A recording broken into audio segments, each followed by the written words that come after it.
네, 오늘 성경 말씀은 사무엘상 16장입니다. 16장 1절, 6절에서 7절 교독하겠습니다. 여호와께서 사무엘에게 이르시되 내가 이미 사울을 버려 이스라엘 왕이 되지 못하게 하였거늘 내가 그를 위하여 언제까지 슬퍼하겠느냐. 너는 뿔에 기름을 채워가지고 가라. 내가 너를 베들레헴 사람 이새에게로 보내리니 이는 내가 그의 아들 중에서 한 왕을 보았느니라 하시는지라. 6절입니다. 그들이 오매 사무엘이 엘리야를 보고 마음에 이르기를 여호와의 기름 부으실 자가 과연 주님 앞에 있도다 했더니 여호와께서 사무엘에게 이르시되 그의 용모와 키를 보지 말라. 내가 이미 그를 버렸노라. 내가 보는 것은 사람과 같지 아니하니 사람은 외모를 보거니와 나 여호와는 중심을 보느니라 하시더라. 11절입니다. 또 사무엘이 이새에게 이르되 내 아들들이 다 여기 있느냐. 이새가 이르되 아직 만들어가 남아있는데 그는 나를 지키나이다. 사무엘이 이새에게 이르되 사람을 보내어 그를 데려오라. 그가 여기 오기까지는 우리가 식사자리에 앉지 않으리라. 이에 사람을 보내어 그를 데려오매 그의 빛이 붉고 눈이 빼어나고 얼굴이 아름답더라. 여호와께서 이르시되 이가 그니 일어나 기름을 부으라 하시는지라. 사무엘이 기름 용병을 가져다가 그의 형제 중에서 그에게 부었더니 이날 이후로 다윗이 여호와의 영에게 크게 감동하니라. 사무엘이 따라서 라마로 가니라. 여호와 영이 사울에게서 떠나고 여호와께서 부리시는 악령이 그를 번뇌하게 한지라. 사울의 신하들이 그에게 이르되 보소서 하나님께서 부르시는 악령이 왕을 번뇌하게 하는지. 원하건대 우리 주께서는 당신 앞에서 모시는 신하들에게 명령하여 수금을 잘 타는 사람을 구하게 하소서. 하나님께서 부르시는 악령이 왕에게 이를 때에 그가 손으로 타면 왕이 나으시리이다 하는지라. 사울이 신하에게 이르되 나를 위하여 절하는 사람을 구하여 내게로 데려오라. 소년 중 한 사람이 대답하여 이르되 내가 베들레헴 사람 이새의 아들을 본즉 수금을 탈 줄 알고 용기와 무용과 구변이 있는 준수한 자라. 여호와께서 그와 함께 계시더이다 하더라. 21절. 다윗이 사울에게 이르러 그 앞에 모시소서. 사울이 그를 크게 간청하여 자기의 얘기를 들은 자로 삼고. 또 사울이 이새에게 사람을 보내어 이르되 원하건대 다윗을 내 앞에 모셔서게 하라. 그가 내게 은총을 얻었느니라 하니라. 23절. 하나님께서 부리시는 악령이 사울에게 이르되 다윗이 수금을 들고 와서 손으로 탄즉 사울이 상쾌하여 낫고 악령이 그에게 떠나더라. 아멘. 예, 지난주는 저희들이 15장을 통해서 하나님이 원하는 마음을 하나님의 관점에서 하나님의 주권, 하나님의 원하시는 그 겸손함 이런 것들을 쭉 살펴봤습니다. 오늘은 이제 하나님이 어떤 사람을 찾으시는가, 하나님이 찾으시는 사람에 대해서 함께 나누고자 합니다. 1절에 16장 1절에 보면 이제 사울이 스스로 하나님을 떠났고 하나님이 이제 굉장히 사무엘과 함께 슬퍼하고 후회하시는 안타까운 마음을 가지셨는데 그럼에도 불구하고 하나님은 자신의 계획을 멈추지는 않으신다. 포기하지 않으시고 그분이 원하시는 계획을 진행해 가신다는 것을 오늘 16장 1절에서 보여줍니다. 아마 사무엘은 지금까지도 슬퍼하였던 것을 봅니다. 그래서 언제까지 슬퍼하겠느냐라고 하나님이 말씀하십니다. 아마 사무엘은 첫 왕을 세우는 설렘으로 사울에 대한 굉장한 기대감이 있었고 또 그것이 잘못되는 것에 대해서 자기에 대한 어떤 자책감도 있었을 수도 있습니다. 그래서 그 사무엘은 아마 그 사울에 대한 안타까움이 좀 지속됐던 것 같습니다. 때로 우리는 사실 인간적으로 어떤 어려움이나 상처나 과거의 후회나 이런 것들에 좀 매몰되기가 쉬운 게 사무엘도 그랬듯이 우리도 아마 그런 감정 속에 우리를 오랫동안 둘 수가 있는 것 같습니다. 근데 오늘 하나님이 이럽니다. 언제까지 그러겠느냐? 언제까지 슬퍼하겠느냐? 지나간 것, 과거에 힘든 것, 어려운 것들을 벗어나야 한다라고 오늘 말씀하십니다. 때로는 그것이 나의 실수이기도 하고 사울의 잘못됨이기도 하지만 그것에 머물러서 그 슬픈 상태를 곱씹으면서 그 상태에 자기 자신을 두는 것, 그러면서 위로하고 자기 자신에게만 매몰되어 있는 걸 자기 연민이라 하잖아요. 거기에 빠져 있으면 안 된다라고 얘기합니다. 자기가 애착을 가졌던 일일수록 그런 데 빠지기가 쉽잖아요. 그래서 그런 애착 가지는 것을 벗어나는 작업을 통해서 또 하나님이 이루고자 하시는 끊을 것은 끊고 새로 시작할 것을 시작하는 그런 마음들을 오늘 하나님이 우리에게 가지라고 얘기하십니다. 아마 하나님이 인간의 수많은 배신과 아픔과 그런 거에 매몰되만 계셨다면 아마 인류를 향한 역사에서 얼마나 많은 좌절들을 하나님이 하셨을까 보여지지만 하나님은 그런 것들을 뛰어넘어서 또 새로운 것, 하나님이 이루시고자 하는 구속사를 향하여서 끊임없이 진행해 가시는 것을 봅니다. 우리 인생에도 사실 엄청나게 많은 좌절과 아픔과 또는 과거의 쓰라림과 나의 실수와 이런 것들이 많이 있지만 거기에만 머물러 있지 마라, 이 말씀을 오늘 하시는 겁니다. 거기에 머물러 있지 말고 한 번 더 하나님의 원대한 뜻은 무엇인가, 하나님의 종착적인 뜻은 무엇인가, 종말적인 뜻은 무엇인가를 보면서 새롭게 일어서 가야 한다는 것을 오늘 보여줍니다. 그러면서 과정 중에 우리가 살면서 수많은 실패와 실수를 인간에게 하고 또 특별히 사무엘은 이 사울이라는 이 초대 왕에 대한 이 실패가 그에게 엄청난 상실감을 줬다고 보여집니다. 그러나 우리가 살아가면서 또는 사무엘조차도 그가 왕을 세운 이 과정 중에서의 실패가 전체의 실패를 의미하진 않는다는 것은 굉장히 우리가 새겨야 하는 일입니다. 우리 인생에서 어떤 순간의 실패와 어떤 순간의 실수와 이런 것들이 내 인생 전체를 실패와 실수로 단정 지어지는 것은 결코 아니라는 것입니다. 전체의 실패가 실패를 말하는 것은 아니다는 것을 오늘 하나님이 우리에게 이 1절을 통해서 많이 보여주고 계십니다. 하나님은 언제나 다시 시작하셨고 언제나 그의 구속사의 완성을 위해서, 하늘나라의 완성을 위해서, 하나님 나라에 우리를 다 부르기 위해서 끊임없이 일을 진행해 가시는데, 그것은 역사상에도 마찬가지지만 우리 인생을 경영하시는 일에도 똑같다는 겁니다.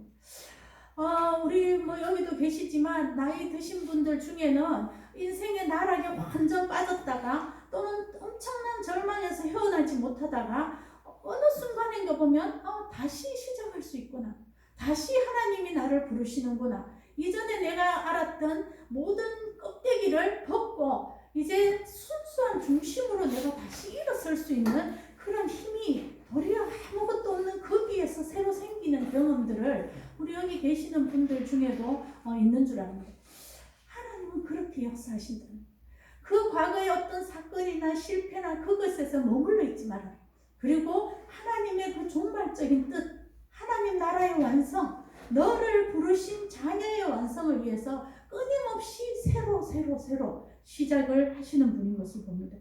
특별히 오늘은 하나님이 그의 구속사의 굉장히 중요한 한 틀인 그 왕을 세워서 그 왕의 직분이 그리스도를 예표하는 그런 놀라운 직분인 것을 드러내는 이 다윗 왕을 세우는 일에 하나님이 지금 진행을 먼저 해 가시는 걸 봅니다. 사무엘에게 그렇게 말했을 때에 사무엘이 두려움에 떨었어요. 그러고 나서 이제 여기 보면 이제 좀 아이러니한 얘기들이 나와서 이게 논쟁이 많이 되는데 이겁니다. 사울이 무섭습니다. 나를 죽일 것입니다. 만약에 다윗에게 지금 기름을 부으면 왕으로, 그러니까 하나님이 일단 그냥 가서 제사를 드려라, 이렇게 얘기하신다는 거예요. 논쟁은 뭐냐면 하나님도 숨기시는가 거짓을 말하시는가, 이런 논쟁입니다. 우리가 자세히 살펴보면 하나님이 거짓을 말하는 것이 아니라 다윗에게 기름 붓는 것을 그냥 잠시 숨겨두시는 겁니다. 보류하는 거죠. 사울에게 알리지 않고 이런 의미인 것을 봅니다. 이런 뭐죠?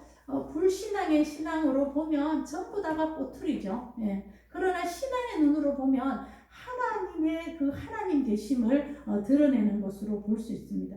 그래서 사무엘이 두렵지만은 제사에 초청해라 이렇게 하고는 이제 사무엘이 갑니다. 아마 이 사울은 점점 좀 더 폭력적이 되었을 가능성이 있습니다.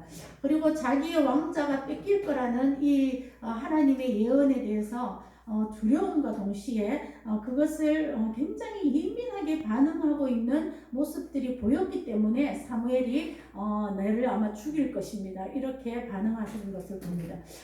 사울은 점점 더 왕자를 뺏길까봐 그 자리에 연연하여 가는 사람으로 되어져 가고 있고 폭력과 죽이는 것조차도 할 수 있는 사람일 것이다. 이렇게 되어져 갑니다. 두 번째 이제 사무엘이 가서 우리 6절에 보면 이제 그 이새의 자녀들을 이렇게 지나가게 하면서 하나님의 뜻을 묻는 것이 나옵니다. 처음에 맏아들 엘리압이 지나갔고 다음에 뚜껑은 알비나답 이렇게 이제 삼마 그의 아들 7이 쭉 지나가는 것을 봅니다. 그때 이제 사무엘이 엘리압과 아비나답과 이런 것 보면서 엘리압을 보면서 참 용모와 키도 준수하고 잘생겼고 또 맏아들이니까 좀 많이 늠름했겠죠. 그래서 하나님 이 사람입니다 이렇게 물었다는 거죠. 기름 부으실 자가 과연 주님 앞에 있도다. 이것이 사무엘의 관점이잖아요. 근데 하나님은 그가 아니다 이렇게 말씀하셨다는 거예요. 인간적인 시각이 아니라 하나님은 뒤에 보면 중심을 보신다. 나는 너희는 그러나 외모를 본다 이렇게 외적인 면을 본다 이렇게 얘기하고 있어요. 제가 좀 약간 놀랐던 거는 사무엘이 굉장히 영적인 사람입니다. 그죠? 네, 이때까지 모든 그 마지막 사사로서 그가 기도도 쉬지 않고 영적으로 굉장히 지혜를 하고 모든 것들에 참 능한 사람인데 그도 외모로 본 적이 있다. 그 왕을 볼 때에 사울에게 실패했음에도 불구하고 그도 아직 외모에 꽂혀있는 이 내면적인 모습을 여기에 지금 드러내고 있잖아요. 사무엘조차 이렇다면 우리는 이루 말할 수 없이 이 세상의 외적인 모습에 굉장히 유혹되고 홀리고 상대방도 그렇게 평가하고 나 자신도 그렇게 평가하고 세상이 나를 어떻게 보는가 사람들이 나를 어떻게 생각하는가 이런 외적인 것으로 나도 스스로 나를 그렇게 평가하고 나도 다른 사람을 그렇게 보는 데에 우리는 굉장히 익숙해져 있지 않는가 이것을 오늘 봅니다. 사무엘조차도 그랬습니다. 그래서 이것이 사실은 우리가 하나님 앞에서 성숙해가고 영적인 거장이 되는 것이 뭐 기적을 일으키고 기도에 엄청난 응답을 받고 뭐 이런 것도 있겠지만 그보다는 더 뭐죠? 나의 시각이 하나님의 관점으로 얼마나 바뀌어져 갔는가가 영적인 거장이라. 그래서 우리가 사람들을 대하거나 아니면 이 세상의 많은 모든 것들을 분별하고 구별해내고 판단할 때에 이런 외적인 모습으로 판단해내지 않는 영적인 감각 이것이 성도의 영성의 척도일 가능성이 굉장히 많습니다. 우리 성도들 교회에 수많은 크리스찬들이 있죠. 세상에 세상은 세상의 외모로 판단하는 것이 당연하다고 했잖아요. 그러나 교회에 있는 크리스찬들조차도 우리가 누군가를 평가하거나 누군가의 어떤 평가를 내가 받거나 할 때에 이 외적인 모습에 얼마나 크리스찬들이 많이 넘어져 있고 그런 것으로 사람들을 분별하고 그런 것으로 신앙을 도리어 외적인 것으로 척도해서 나타내고 이런 것들이 얼마나 많은 것들을 봅니다. 오늘 사무엘조차 이랬다면 우리도 거기에 넘어지기가 너무 쉬운 존재들이고, 그래서 우리는 끊임없이 하나님의 관점과 이 세상 사람과 사람들의 관점 사이에서 우리가 나를 어떻게 평가하고 사람들을 어떻게 평가하는가를 분연히 선택해 가야 되나, 이런 과정 중에 저희들이 있다는 거죠. 우린 정말로 하나님의 관점으로 나를 바라보는가, 하나님의 관점으로 사람들을 바라보는가, 이런 문제에 저희들이 늘 부딪히고, 그것이 영성의 성숙에 굉장히 중요한 척도이기도 합니다. 그래서 7절 말씀에 하나님이 내가 보는 것은 사람과 같지 아니하니 사람은 외모를 보거니와 나 여호와는 중심을 보느니라, 이렇게 말씀하셨습니다. 우리 모두 다 아시는지 모르지만 이 귀절이 저희 2021년에 교회의 주제 선고입니다. 저희들이 사무엘 상하를 하기로 결정하면서 이 내가 보는 것은, 한번 다 같이 한번 하겠습니다. 시작.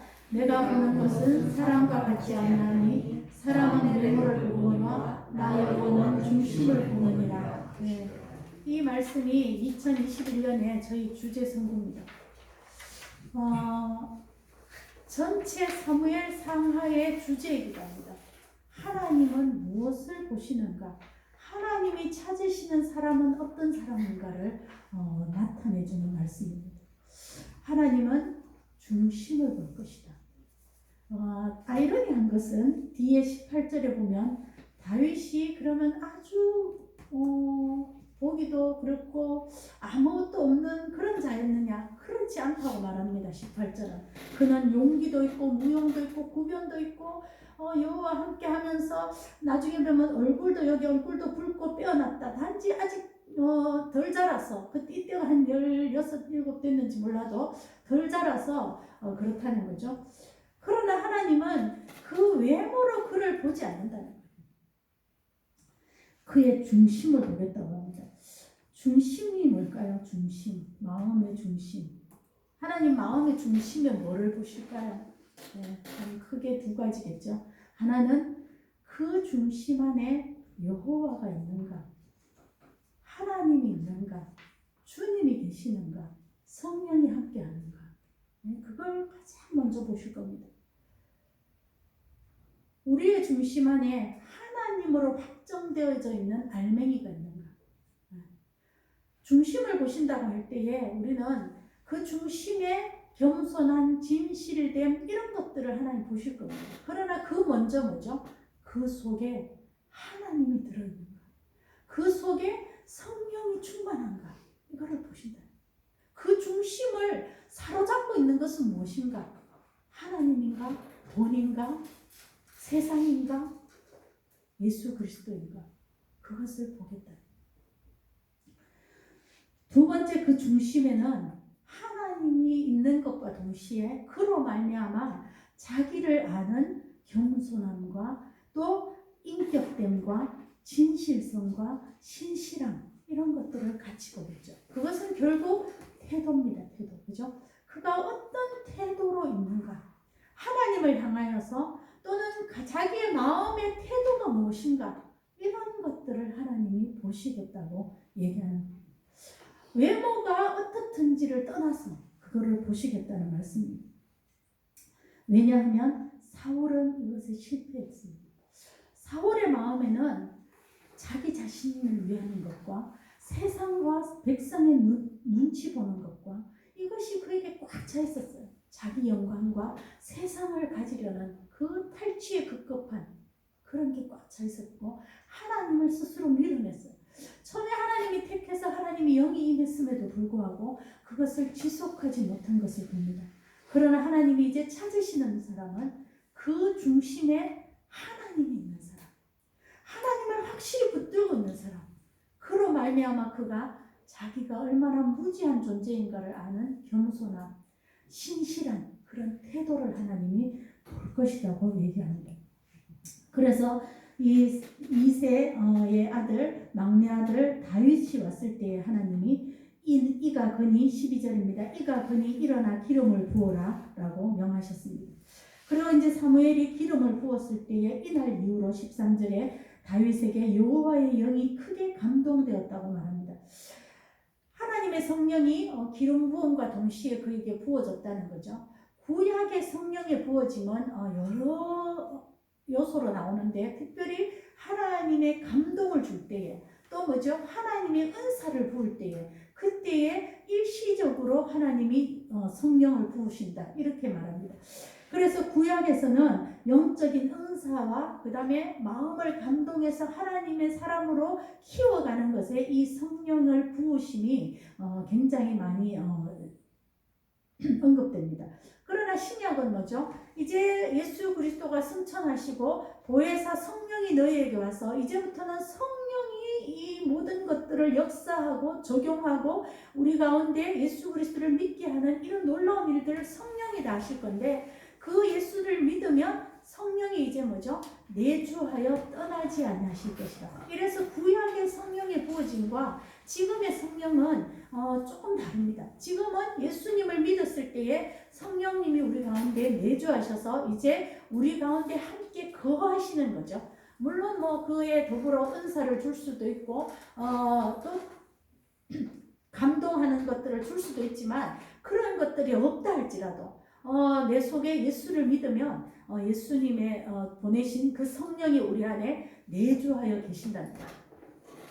이제 우리가 해야 될 일과 다윗이 해야 될 일은 뭐냐 하면 그 하나님의 영을 지속적으로 확장시켜가고 지속적으로 충만해가는 일이 다윗과 우리에게 주어진 일이랍니다.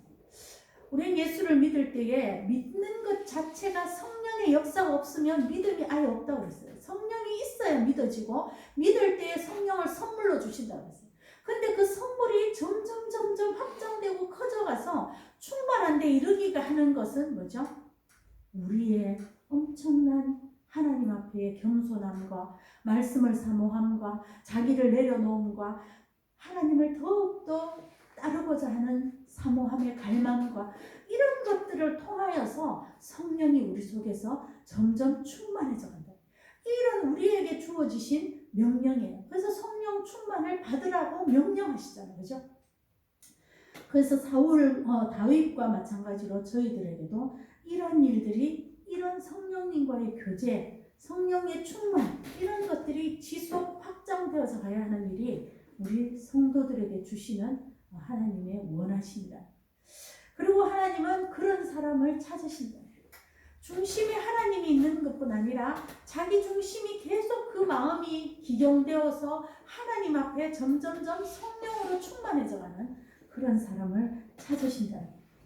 그 다음에 이제 보면 다윗을 더 보면 이 다윗이 이제 사울에게 악기를 연주하기 위해서 부름을 받습니다. 그때 이제 이 18절 다윗에 대한 설명이 아까도 말했지만 용기와 무용과 구변이 있고 악기를 다룰 줄 안다.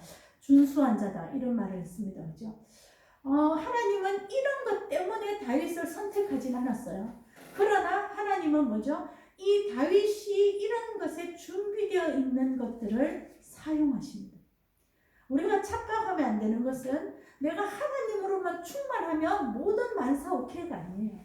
물론 오케이입니다. 그러나 뭐죠? 우리 자신이 자기 자신을 준비하고 자격을 갖추어가고 뭔가를 만들어내고 이런 것들은 자기 자신의 역량을 따라서 최선을 다했을 때 하나님이 거기에 폭발적인 일들을 더 하실 수 있는 거예요. 바울이 그랬고 많은 사람들이 그랬어요. 하나님이 먼저 보시는 것은 그의 중심에 예수 그리스도를 확실하게 붙드는가에 확정된 마음입니다. 그리고 그 중심에 있는 겸손하고 신실한 태도입니다. 그와 동시에 뭐죠? 그에게서 하나님은 그의 외모는 다 쓸모없다 이것이 아니라 그가 가지고 있는 이 용기와 구변과 이런 무용, 춤추는 무용이 아니고 그가 곰과 사자와 싸웠던 이런 것들을 그 용감한 그런 것들을 하나님은 사용하신다. 이후에 이제 17장에 하면 그것이 사용되어지는 일이 나옵니다. 그러므로 하나님이 외모를 보시진 않지만 하나님이 그가 가지고 있는 그 역량을 사용해서 준비된 자를 하나님이 사용하는 것은 당연하다는 것을 봅니다. 특별히 그는 오늘 수금을 탈 줄 알기 때문에 이 사울에게 불려가고 이 왕정에 대한 일을 경험하는 일을 보게 됩니다. 그 다음에 그에 나와 있는 말이 여호와께서 그와 함께 계신다 했습니다. 이 한 소년이 이런 얘기를 했다는 걸 보면 아마 다윗이 어떻게 목자 생활을 하면서 목동을 하면서 사자를 물리치고 이런 얘기들이 아마 그 동네에서부터 떠돌고 이 소년도 그거를 들었다는 걸 볼 수 있습니다. 그죠? 그런데 그가 이제 들은 것 중에 하나는 그는 여호와와 함께 있는 자라는 여호와께서 그와 함께 있다는 수많은 일상의 증거들이 이 다윗에게 있습니다. 이 말을 하는 거예요. 하나님은 지금 결코 그의 외적인 모습을 보고 택하진 않았습니다. 그러나 하나님은 뭐죠? 그의 지금의 지위와 지금의 업적과 지금은 15쯤 되는 목동이에요. 그러나 그것을 보고 하나님 택하지 않고 그 중심을 보고 택하시지만 하나님은 그 속에 있는 그의 잠재력과 그의 가능성을 보신다는 거예요. 그렇기 때문에 우리 자신이 어떤 잠재력과 어떤 가능성이 있는 존재인 것을 자기 스스로도 개발할 줄 알아야 된다. 하나님이 이제 그의 잠재력과 그 가능성을 보시고 하나님이 이 사람을 하나님의 사람으로 하나님의 마음에 합한 자로 나중에 평가받을 때까지 이제 훈련해 나가시는 일들을 하실 것이다. 이것을 오늘 보여줍니다. 우리가 어리지만 다윗이 지금 15, 16밖에 안 됐고 믿음도 속에 하나님에 대한 확증이 있지만 그것이 그의 일상의 삶에서 아직 나이가 어리잖아요. 그럼에도 불구하고 삶의 중간중간에서 하나님이 함께 계신다라는 것들을 경험하는 일상이 그에게 있었다는 거예요. 하나님이 어느 날 갑자기 내가 하나님 이래가지고 그 중심에 팍 뻥튀기 터지듯이 그렇게 하나님이 역사를 잘 안 하십니다. 사실은 많은 사람에게는 서서히 어릴 때부터 어떤 일상의 삶에서 내가 이때 하나님을 의지해 봐야지, 이거를 내가 하나님한테 기도해 봐야지, 이런 작은 문제들에서 씨름하고 하나님 앞에 자기 자신을 드러내보고 또 기도하고 결과를 이루어보고 이런 과정들을 하나님이 사용하신다. 그래서 우리가 지금 인생에서 완성은 아직 멀었잖아요. 그 과정 중에 우리가 일상을 살면서 우리 여기 청년들도 있는데 얼마나 내가 일상 중에서 하나님이 함께 하신, 하나님이 나에게 역사하신 그런 용기와 그런 무용과 그런 의뢰함과 이런 것들이 일상에서 소소하게 얼마나 있는가, 이것이 굉장히 중요한 지표가 된다는 거예요. 하나님이 갑자기 아무것도 없는 사람을 꽉 해서 쓰실 때도 있지만 굉장히 드물고, 그런 사람은 준비가 되어 있지 않기 때문에 어느 순간인가 사울처럼 자기를 위하여, 하나님이 영이 임했음에도 자기를 위하여, 자기 세상을 위하여, 자기 재물을 위하여 쉽게 마음을 돌아서서 돌이키는 자가 되기 쉽다. 그래서 하나님이 지금 뭐죠? 어렸을 때부터 작은 일에서부터 하나님과 함께함에 영적인 그런 나날들, 그런 것들을 하나님이 굉장히 중요하게 여기신다는 겁니다. 그래서 이제 이 다윗이 사울에게 가서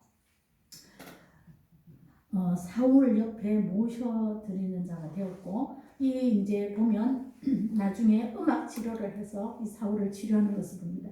오늘 한 번 더 보면 사울에 대해서 잠깐 살펴보려고 합니다. 14절 이후에 여호와의 영이 사울에게서 떠났다고 했어요. 사울이 밀어냈습니다. 하나님의 영을, 그죠? 밀어내고 나서 보면 악령이 그를 번뇌케 한지라. 이 말씀 참 어렵지만 그냥 좀 하겠습니다. 하나님이 부리시는 악령, 이 말씀은 하나님이 허락한, 하나님이 허락된, 그리고 또 더 나아가서는 하나님의 주권하에 있는 그 악령이라고 해도 하나님 없이 지 맘대로 활동하지는 못하는 이런 의미입니다. 그런 악령이 이 사울에게 틈을 탔다, 이렇게 보여줍니다. 악령이 하는 일이 주요로 첫 번째 뭐였냐면 굉장히 사울을 번뇌하게 만들었다 되어 있잖아요. 엄청나게 고민하게 만들었다. 이 고민이 지나쳐서 고통의 고민이 되게 했다는 거죠.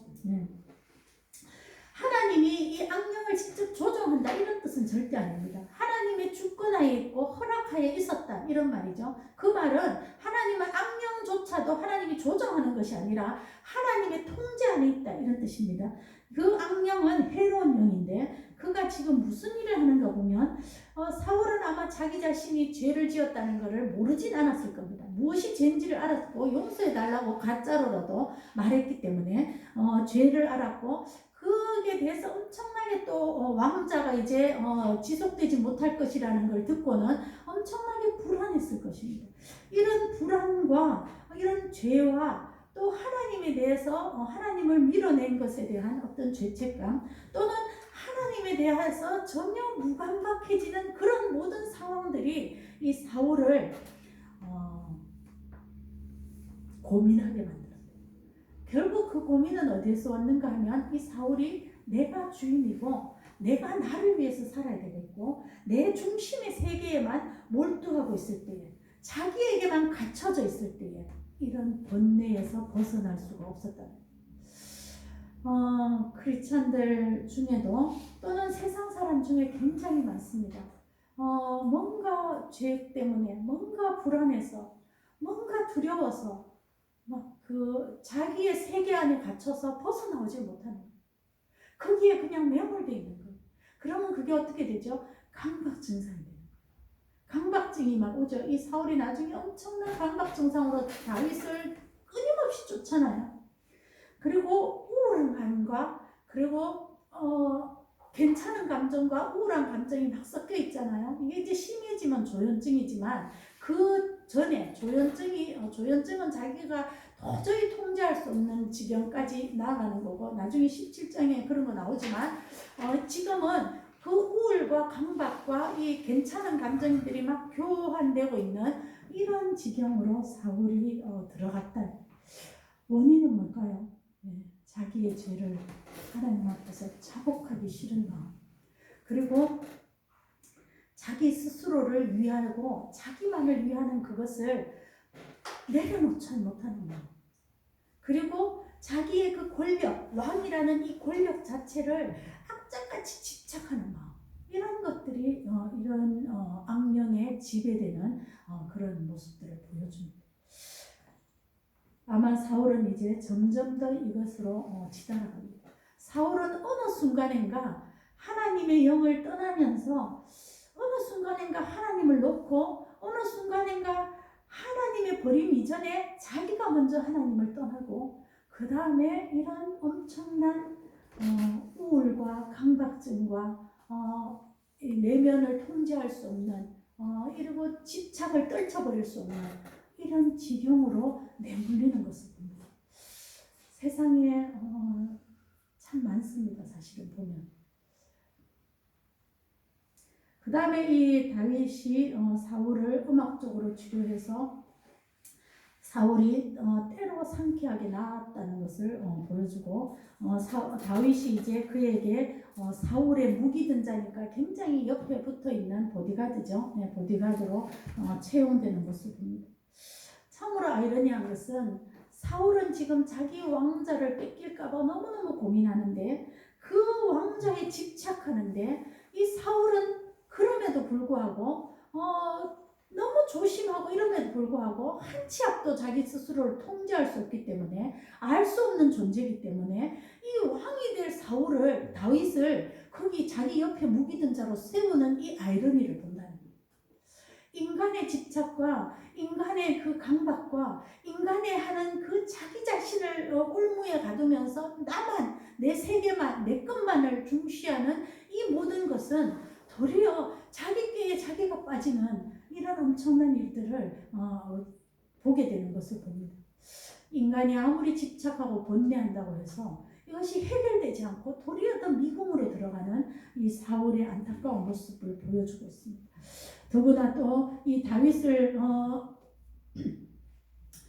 이 왕정을 경험하게 하기 위해서 사울 곁에다가 두면서 엄청난 앞으로의 이 고난의 시간들을 하나님이 허락하는 것을 봅니다.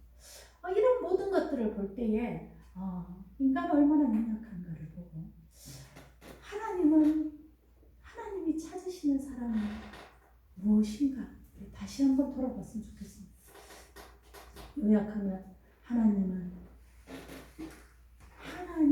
그 마음에 붙들려 있는 사람, 마음 중심에 확정되어 있는 사람, 그리고 그래서 자기 자신이 얼마나 부족한지를 알고 하나님 앞에 신실한 태도로 그 태도만은 잃지 않는 사람, 그러면서도 자기 자신의 일상의 삶에서 작은 하나님과 함께함의 일상의 모습들을 가지는 사람, 그러면서 자기에게 주어진 역량의 일들을 준비하는 사람, 이런 사람들을 하나님이 찾으시는 것을 봅니다. 기도하겠습니다. 아버지 하나님, 오늘 다윗을 기름 붓고 하나님이 내 중심에 맞는 자라고 말하셨습니다. 주님, 우리는 다윗의 겉모양 아직 어리고 주님 막내 아들이고 목동으로 주님 전혀 드러나 있지 않지만 여호와 하나님은 그 마음의 중심을 보셨습니다. 하나님 아버지, 하나님이 우리의 중심을 보실 때에 우리 중심에 주 예수 그리스도 성령 하나님이 우리 가운데 있기를 소망합니다. 주님, 우리 마음에 그것이 확정되기를 소망합니다. 너의 중심에 내가 있구나 라는 하나님의 찾으시는 사람의 기준에 맞기를 원합니다. 아버지 하나님, 하나님 앞에 그래서 우리가 참으로 무지하고 어리석고 한 치 앞도 볼 수 없는 자임을 시인하는 겸손함이 있고, 주님, 사람이나 많은 것들을 향하여서 정말 변하지 않는 신실함이 있고, 주님, 하나님이 기뻐하시는 그런 마음들이 우리 속에 있기를 소망합니다. 아버지 하나님, 주님, 저희들은 아직도 완성되지 않았고 주님, 준비 중이고 주님, 연약하지만 아버지 하나님은 다윗의 그러함에도 불구하고 그의 가능성과 그의 미래에 주님 투자하신 것을 봅니다. 아버지 하나님, 우리의 지금 주어진 이 현실에서 우리가 감당해야 할 것들, 주님, 우리에게 원하시는 용기와 주님 자격과 또 주님 준비됨과 무용과 더더군다나 주님 하나님과 함께하는 소소한 일상의 역사들이, 일상의 주님 일들이, 교제들이 우리에게 있기를 소망합니다.